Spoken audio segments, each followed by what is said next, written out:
வணக்கம், வந்தனம், நமஸ்தே and welcome to our show மஞ்சள் வெயில் மாலை. டெய்லி நம்மளோட மஞ்சள் வெயில் மாலை ஷோல ரொம்பவே சூப்பரான இன்ஃபர்மேட்டிவான இன்ட்ரெஸ்டிங்கான விஷயங்கள் பார்த்துட்டு வரும். அந்த வகையில இன்னைக்கு நம்மளோட ஷோல உங்களுக்கு பிடிச்ச என்னென்ன விஷயங்கள் காத்துட்டு இருக்கு அப்படிங்கறத பார்க்க ரெடியா இருக்கீங்களா? வாங்க போலாம்.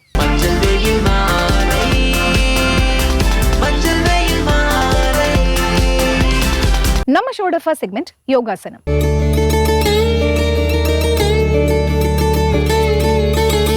ஒரு சில பேரை பாத்தீங்க அப்படின்னா எவ்வளோ ஏஜ் ஆனாலுமே அவங்களோட ஏஜ் வந்து அவங்களோட ஃபேஸ்ல தெரியாது. ரொம்பவே ஆக்டிவா ஜோஷாவே இருப்பாங்க. ஸோ அதுக்கு முக்கியமான காரணம் என்னவா இருக்கும் அப்படின்னு பாத்தீங்கன்னா யோகாசனம் அப்படின்னு நம்ம வந்து அடிச்சு பேசலாம். ஸோ அந்த அளவுக்கு யோகாக்குள்ள அவ்வளோ பெனிஃபிட்ஸ் இருக்கு. இன்னைக்கு இவங்க என்ன யோகா சொல்லி தர போறாங்க, அதோட பெனிஃபிட்ஸ் என்னெல்லாம் சொல்றாங்க அப்படிங்கறத பார்க்க ரெடியா இருக்கீங்களா? வாங்க. அனைவருக்கும் வணக்கம். இன்றைய யோகா பகுதியில் நம்ம பார்க்கக்கூடியது வந்து பத்த கோணாசனம். அதுல வந்து வேறுபாடுகள் வந்து நம்ம பார்க்க போறோம். ஏற்கனவே நிறைய பார்த்துருப்போம்.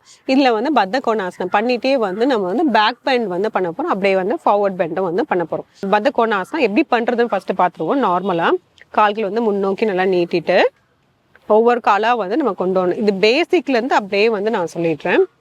ஒரு காலை எடுத்து நம்ம இந்த காலுக்கு பக்கத்துல வந்து இப்படி வைக்க போறோம். தொடைக்கு பக்கத்துல இன்னொரு காலை கொண்டு வந்து இப்படி வைக்க போறோம். வச்சுட்டு கைகள் ரெண்டுமே வச்சு இப்படி வந்து கோத்துட்டு வைக்கலாம். ரெண்டு கால்களுமே சேர்த்து பிடிக்கிற மாதிரி வச்சுட்டு முதுகு தண்டை நல்லா நேராக ஆக்கிட்டு இப்படி உட்காருப்போம். இந்த கால் இந்த குதிகால் வந்து எந்த அளவுக்கு வந்து உள்ள போதோ அந்த அளவுக்கு வந்து இந்த கால் வந்து அப்படியே வந்து நல்லா கீழே போகும். இந்த ஏரியா கிராயின் ஏரியான்னு சொல்லக்கூடியது வந்து நல்லாவே வந்து ஸ்ட்ரெச் கிடச்சிரும். இந்த உள்ள தைஸ் இன்னர் தைஸ்ன்னு சொல்லுவோம். இன்னர் தைஸ்லையுமே வந்து நல்லாவே வந்து ஸ்ட்ரெச் கிடச்சிரும். இதுல வந்து ஒரு சில வினாடிகள் வந்து இருக்கலாம். 1 2 3 4 5 6 7 8 9 10 தளர்த்திக்கலாம். இந்த மாதிரி கால் வந்து ஃபுல்லாக வந்து ஃபர்ஸ்ட் எடுக்கும் போது செய்யும்போது பிகினர்ஸ் பண்ணும் போது ஃபுல்லாகவே வந்து கீழே வராது. அது செய்ய பழக இந்த இடம் வந்து நல்லாவே லூசன் ஆனால் மட்டும்தான் இந்த கால் வந்து நல்லாவே கீழே வரும். பரவாயில்ல, இப்போ கீழே வரல, இவ்வளோ இந்த அளவுக்கு தான் இப்படி இருக்குன்னா பரவாயில்ல. கால்கள் கொஞ்சம் முன்னோக்கி இப்படி வச்சு கூட நம்ம அப்படியே வந்து இந்த மாதிரி பண்ணுறதுனால பண்ணலாம். இப்போ எனக்கு ஃபுல்லாக பழகுறதுனால கால் வந்து நல்லாவே வந்து இப்படி கீழே வரும். இப்போ இதில் வந்து ஒரு பேக் பெண்ட் வந்து பண்ணலாம். அப்படியே இந்த பக்கமாக வந்து திரும்பி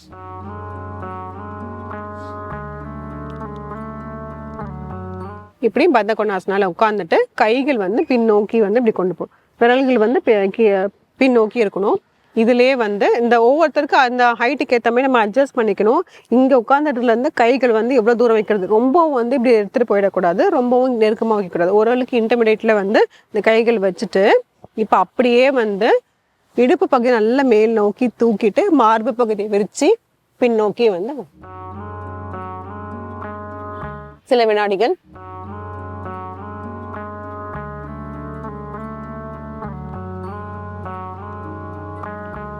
தளர்த்திக்கலாம். அப்படியே வந்து முன்னோக்கி வந்து போறோம்.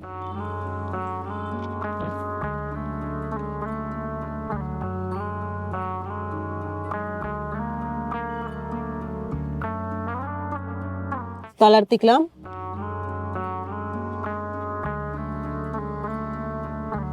இன்னும் ஒரு முறை ஒரு பேக் பெண்ட் பண்ணணும், ஒரு ஃபார்வர்ட் பெண்ட் வந்து பண்ணணும். பண்ணும்போது நம்ம கீழே ஃபார்வர்ட் பெண்ட் பண்ணும் போது என்னன்னா கையை வந்து நல்லாவே இப்படி முன்னோக்கி வந்து இந்த விரல்கள் வச்சு முன்னோக்கி இப்படி நடக்கும் போது தலை நல்லா வந்து இப்படி கீழே வரும்.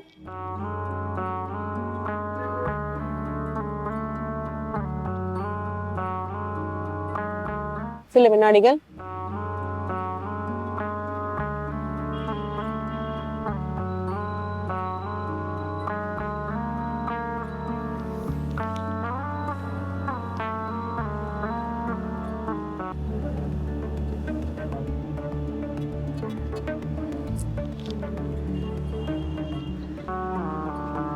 தளர்த்திக்கலாம். ஒரு ஆழ்ந்த மூச்சு உள்ள இழுத்து வெளியே விடலாம். இந்த பத்த கோணாசனம் ஃபர்ஸ்ட் நம்ம செஞ்சா அது வந்து ரொம்பவே வந்து முக்கியமானது. யார் வேணாலும் செய்யலாம். நம்ம இப்போ யோகாக்குன்னு வந்துட்டோம்னா ப்ராக்டிஸ் பண்ணுறதுக்கு வந்து நிறைய வந்து ஒரு ஆசனம் பண்ணால் அதுக்கு முன்னாடி வந்து நிறைய ப்ரிப்பரேட்டரிஸ் வந்து பண்ணணும். அதுக்கு வந்து இது பத்த கோணாசனம் ரொம்பவே வந்து முக்கியமானது. கர்ப்பிணி பெண்கள் வெறுமனே இந்த பத்த கோணாசனம் அப்படி வச்சுட்டே வந்து இப்படி உட்காராது. இது மட்டும் பண்ணாலே போதும்.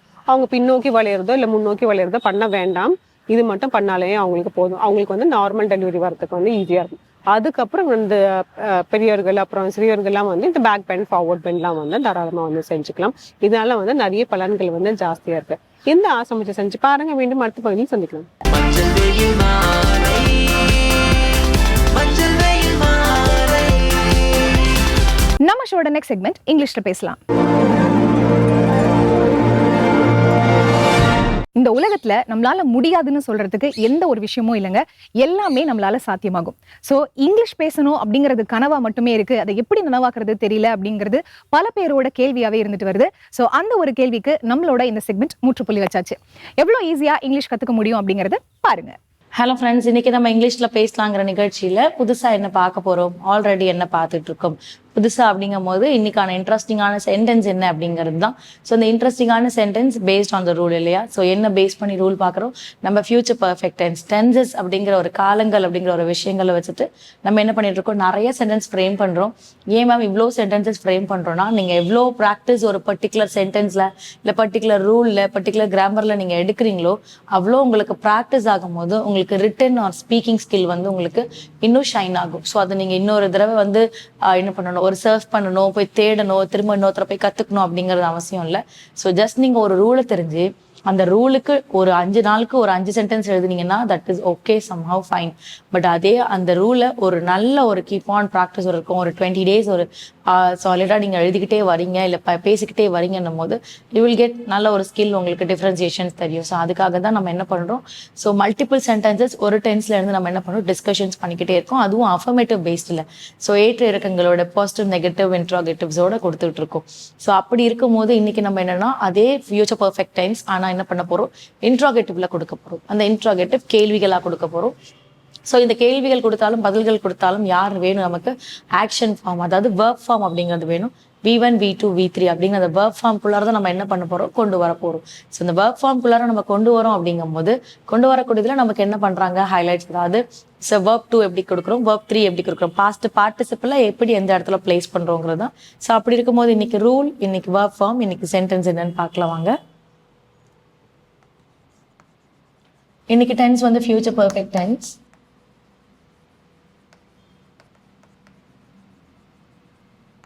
ஸோ இதில்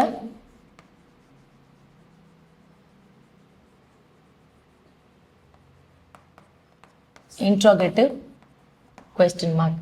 ஸோ அப்போ verb form V1 V2 V3, present,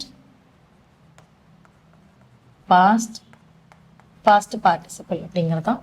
so என்ன verb எடுக்கிறோம் அப்படின்னா complete அப்படின்னு ஒரு verb எடுக்கிறேன். ஸோ complete அப்படிங்கிற ஒரு ஆக்ஷனுக்கு என்ன அர்த்தம் அப்படின்னா முழுமையான, முழுமை இல்லை முழுமையான. அதே V2 and V3ல பார்த்தீங்கன்னா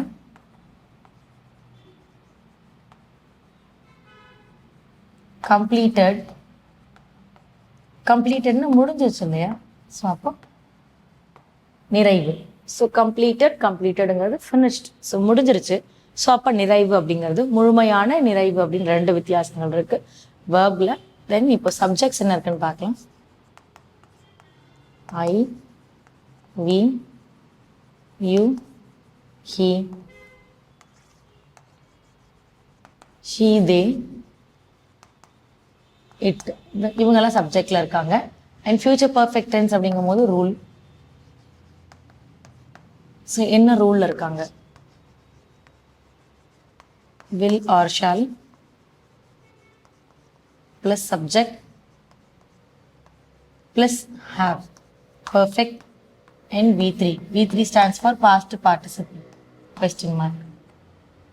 ஸோ இதுதான் நமக்கு என்ன ஆயிடுது, பாஸ்ட் ஃபியூச்சர் பர்ஃபெக்டோடைய நமக்கு ரூல் ஆயிடுச்சு. இப்போ இதுக்கு சென்டென்ஸ் எழுதுறோம் போது கம்ப்ளீட்டட் இல்லையா? So will they have, will they have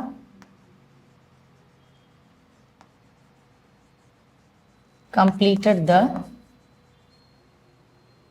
event. So ஈவெண்ட்னும் போது ஏதோ ஒரு ஃபங்க்ஷன், அக்கேஷன் நடக்குது, ஒரு நிகழ்வு நடக்குது. ஸோ அதை வந்து அவங்க முடிச்சுட்டாங்களா, முடிச்சிருப்பாங்களான்னு கேட்குறாங்க. அப்போ எப்படி சொல்லலாம்,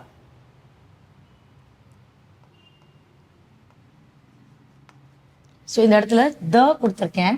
இதே நீங்கள் திஸ் ஈவெண்ட் கொடுக்குறீங்கன்னா இந்த நிகழ்வை, தட் ஈவெண்ட் அப்படின்னு கொடுக்குறீங்கன்னா அந்த நிகழ்வை, இல்லை வெறும் ஈவெண்ட்டுன்னு கொடுக்குறீங்கன்னா நிகழ்வைன்னு கொடுக்கலாம். ஸோ இது நீங்கள் எடுத்துக்கிறது தான் இருக்குது இந்த இடத்துல. திஸ் ஆர் தட், இது அது அப்படிங்கிறது தான். ஸோ இந்த இடத்துல வந்து நான் என்ன சொல்கிறேன், த ஈவெண்ட்னு கொடுக்கறதால நிகழ்வைன்னு டைரக்டாக கொண்டு போகிறேன். நிகழ்வை அவர்கள்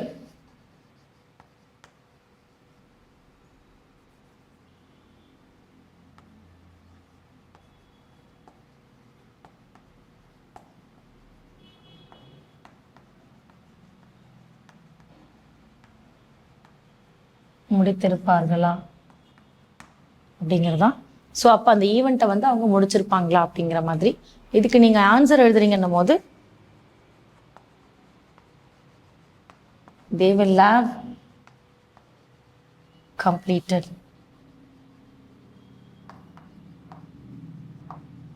the event. அதே they will not have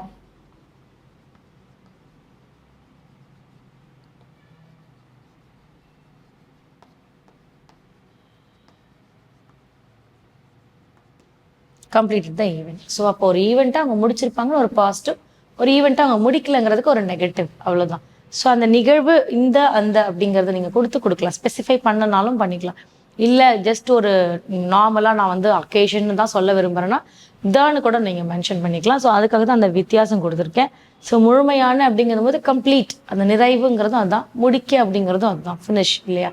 so இப்போ இன்னைக்கான ஒர்க் ஃபார்ம் வச்சுட்டு ஒரு இன்ட்ராகேட்டிவ்ல கொஸ்டின் அண்ட் அதுக்கான 2 ஆன்சரையுமே நம்ம ஃப்ரேம் பண்ணிக்கோன்னு நினைக்கிறேன். ஸோ நீங்களுமே இது பேஸ்ட் ஆன் தட் சென்டென்சஸ் நிறைய ஃப்ரேம் பண்ணுங்க. ஸோ நெக்ஸ்ட் கிளாஸ்ல நெக்ஸ்ட் இன்ட்ரெஸ்டிங்கான சென்டென்ஸோட உங்களை மீட் பண்ணுறேன். தேங்க்யூ. மஞ்சள் வெயில் மாலை, மஞ்சள் வெயில் மாலை. நம்ம ஷோட நெக்ஸ்ட் செக்மெண்ட் தெரிந்து கொள்வோம்.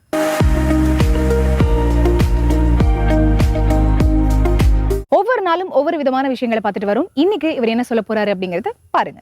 வசந்த் டிவி ரசிகர்களுக்கு வணக்கம். இன்னைக்கும் நம்மளுடைய தெரிந்து கொள்வோம் நிகழ்ச்சியில தெரியாத பல விஷயங்கள் தான் தெரிஞ்சுக்க போறோம். ஒரு 80 வருஷத்துக்கு முன்னாடி போய் பார்ப்போமே. அப்போ சின்சா அப்படின்ற ஒருத்தர் அவருடைய கார்டன் வழியா நடந்து போயிட்டு இருந்திருக்காரு. அவருக்குன்னு ஒரு வயல்வெளி தோட்டம்லாம் இருந்திருக்கு. அந்த டைம்ல பார்த்தா எல்லா மரங்களும் வரிசையா இருக்கு. ஆனால் அதுல ஒரு மரம் மட்டும் பெருசா இருந்திருக்கு. என்னடா அது, எல்லாமே ஒரே பிரீட் ஆஃப் மரங்கள் தானே, ஆனா ஏன் இந்த மரம் மட்டும் ஹைட்ல வசதியா இருக்கு அப்படின்ற மாதிரி யோசிச்சிருக்காரு. அந்த டைம்ல கரெக்டா அந்த ஹைட்டா வளர்ந்துருக்கிற மரத்துடைய வேறு கிட்ட ஒரு பைப்ல தண்ணி லீக் ஆகி சொட்டிக்கிட்டே இருந்திருக்கு. அதனால அவர் ஒரு விஷயத்தை புரிஞ்சுக்கிட்டார். என்னன்னா, நிறைய இதுக்கு தண்ணி ஊத்துறதை விட சொட்டு சொட்டா தண்ணி ஊத்துனா அந்த மரத்துடைய வேகம் அதிகரிக்குது, ரொம்ப ஹெல்தியா வளருது அப்படின்றத தெரிஞ்சுக்கிட்டாங்க. அதனால அதை அப்படியே இம்ப்ளிமெண்ட் பண்றதுக்கு கவர்மெண்ட் கிட்டலாம் அதை பத்தி சொல்லி அது ஒரு பெரிய லெவல்ல இம்ப்ளிமெண்ட் ஆகி அதுக்கப்புறமா உலகம் முழுக்க இப்போ நம்ம எல்லாரும் சொல்லிட்டு இருக்கக்கூடிய சொட்டு நீர் பாசனம் அப்படின்னு சொல்றோம் இல்லையா, அதை கொண்டு வரதுக்கான மெயின் ரீசனே இதுதான் அப்படின்னு சொல்றாங்க. ஏதோ ஒரு சில விஷயங்கள் ஆக்சிடென்டெல்லாம் நம்ம பார்ப்போம், ஆனா அது நம்மளுடைய வாழ்க்கையில ஒரு பெரிய மாற்றமா இருக்கும். இதனால பல லட்சம் லிட்டர் ஆஃப் வாட்டர் நமக்கு இப்போ வரைக்கும் சேவ் ஆகிட்டு இருக்கு. ஏன்னா மரத்தை வளர்க்குறோன்னா அதுக்கு நிறைய தண்ணி ஊற்றணும் அப்படின்ற மைண்ட் செட்லேயே நிறைய பேர் மரம் வளர்க்காம இருந்திருந்தாங்க. அந்த மைண்ட் செட்லேயே டோட்டலாக மாற்றினது இந்த ஒரு விஷயம்தான். ரொம்ப சொட்டு சொட்டான தண்ணியே போதுமான அளவுக்கு மரத்துக்கான தேவையான தண்ணியை கொடுக்கும். அது எந்த அளவுக்கு ஃபாஸ்ட்டாக எந்த இடத்துல படுது அப்படின்றத பொறுத்து தான்ற மாதிரி தான் அதில் ஃபுல்லாகவே டிக்ளேர் பண்ணியிருப்பாங்க. அதனால் மரம் ரொம்ப அதிகமாக நமக்கு சேவ் ஆகுது, தண்ணியும் அதிகமாக நமக்கு சேவ் ஆகுது. ஒரு வீடு வாங்கணும் அப்படின்றது காமன் மேனுடைய கனவு. அது எப்படி வேணாலும் சொல்லலாம், middle class, lower middle class, upper middle class, இப்படி என்ன வேணால் சொல்லிக்கலாம். ஆனால் வீடு அப்படின்றது நிறைய பேருடைய ட்ரீம்னு வச்சுக்கோங்க. அமெரிக்காவில் 2013 இப்படி பெரிய ஒரு கனவோட ஒரு குடும்பம் வீடு வாங்கியிருக்கு. ஆனால் என்ன ஆயிடுச்சுன்னா, அவங்களால இஎம்ஐ ப்ராப்பராக கட்ட முடியல. அப்போ வேறு வழி இல்லாமல் அவங்க வீடு காலி பண்ணுன்ற மாதிரி சுச்சுவேஷன் வந்துருச்சு. அப்போது இதுக்கு முன்னாடி வீடு வச்சுருந்தாங்களே அவங்களுக்குமே கீழே ஒரு ஸ்டேர்கேஸ் மாதிரி இறங்கும், அதில் ஒரு தனி ஸ்டோர் ரூம் வச்சுருப்பாங்க. அந்த ஸ்டோர் ரூமையும் க்ளீன் பண்ணலான்னு க்ளீன் பண்ணிட்டு இருக்கும்போது பட்டுன்னு பார்த்தா ஒரு சூப்பர்மேன் காமிக் ஒன்று கிடச்சிருக்கு. என்னடா இது அப்படின்னு சொல்லி வித்தியாசமாக இருக்கேன்னு எடுத்து பார்த்துருக்காங்க. அதுதான் ஃபஸ்ட்டு சூப்பர்மேன் காமிக்காக வந்து எடிஷன். அதனால் அது ஒரு ரேர் பீஸு. அதை ஆக்ஷனில் விடலான்னு ஏலத்தில் விட்டாங்க. அதில் 4 கோடி ரூபாய் அவங்களுக்கு கிடைக்க திடீர்னு அவங்களுக்கு ஒரு பெரிய லாட்ரி அடித்த மாதிரி ஒரு சந்தோஷத்தில் அந்த 4 கோடியை வச்சு அந்த வீட்டோட லோனையும் அடைச்சு இன்னும் 2-3 வீடே வாங்கி போட்டாங்கன்னா பார்த்துக்கோங்க. இப்படி தான் அதிர்ஷ்டம் ஒரு சில பேருடைய வாசலை தட்டுன்னு தட்டிக்கிட்டே இருக்கும். ஐடி எம்ப்ளாயிஸ்க்கெல்லாம் பொதுவாக இந்த ஒரு வார்த்தை ரொம்ப பரிச்சயமான வார்த்தை, டெட்லைன் அப்படின்னு சொல்லுவாங்க. ஏன் டெட்லைன் அப்படின்னு சொல்கிறாங்க?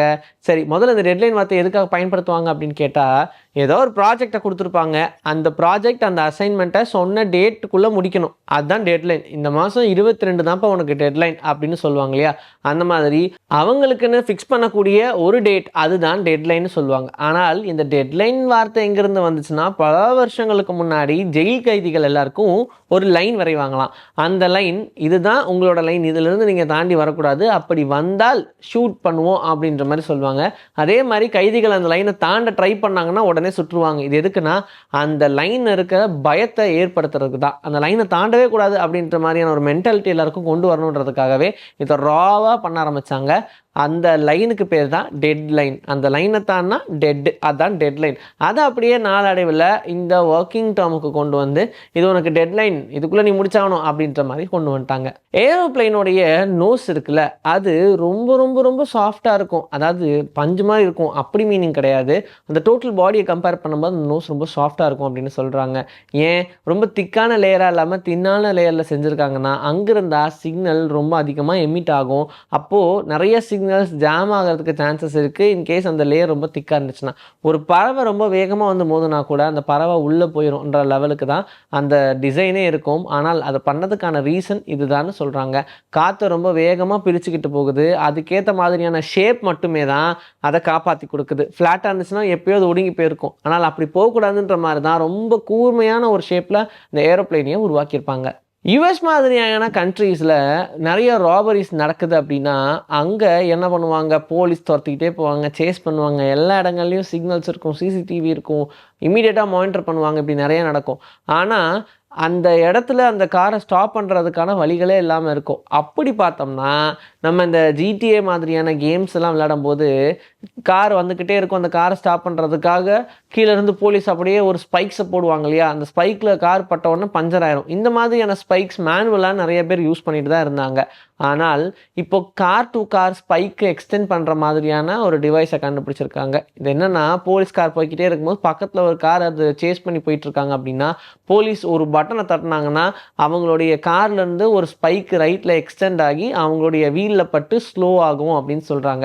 அதுலேயும் பாருங்கள், ஒரு ஸ்பைக்காக இருந்துச்சுன்னா அது குத்துனோன்னா வெடிக்கிறதுக்கு சான்சஸ் இருக்குது, ஆக்சிடென்ட் நிறைய நடக்கிறதுக்கு சான்சஸ் இருக்குது. அப்படின்றதுனால அந்த ஸ்பைக்ஸ் கரெக்டாக டிசைன் பண்ணி டயரில் எங்கெங்கெல்லாம் ஹோல்ஸ் போட்டால் ப்ரெஷர் ஈவனாக இறங்கும், எந்த இடங்களும் ஆக்சிடென்ட் ஆகாமல் வண்டி ஸ்லோ ஆகும் அப்படின்றத புரிஞ்சுக்கிட்டு ப்ராப்பராக டிசைன் பண்ணியிருக்கிறதா சொல்கிறாங்க. அதனால் இதுக்கப்புறமா நீங்கள் ஏதாவது யூஎஸ் கண்ட்ரீஸ்க்கெலாம் போனீங்கன்னா இந்த மாதிரியான இன்சிடென்ட் நடக்கிறது ரேர் தான். ஆனால் பார்த்தா பிரமிச்சு போயிடலாம். சுவிட்சர்லாந்து ட்ரைனேஜிலிருந்து மட்டுமே 18 கோடி ரூபாய் மதிப்பிலான தங்கத்தை எடுத்துக்கிட்டு இருக்காங்க அப்படின்னு சொல்கிறாங்க.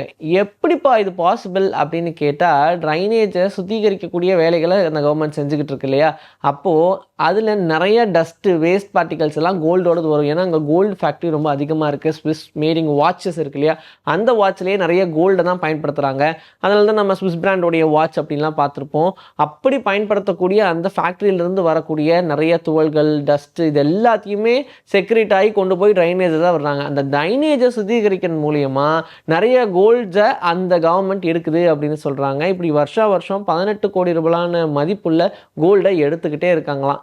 இந்த ஒரு விஷயம் ஹாட் அப்படின்ற மாதிரி தான் இப்போ ஹாட் டாப்பிக்காக போய்கிட்டு இருக்கு. இன்றைக்கி நம்மளுடைய தெரிந்து கொள்வோம் நிகழ்ச்சியில் தெரியாத பல விஷயங்கள் தெரிஞ்சுக்கிட்டோம். இதே மாதிரி சூப்பரான கண்டென்ட்டோட உங்களை நான் வந்து சந்திக்கிறேன். Until then, this is bye from Vijayashree. Take care. Finally நம்மளோட ஷோவோட எண்டுக்கு வந்தாச்சு. இன்னைக்கு நம்மளோட ஷோல பார்த்த எல்லா செக்மெண்ட்ஸுமே உங்களுக்கு ரொம்ப பிடிச்சிருக்கும் அப்படின்னு நினைக்கிறேன். இதே மாதிரி ஒரு சூப்பரான எபிசோடோட மீண்டும் சந்திப்போம். Until then, it's bye from Farita and Manjalvel Mali team.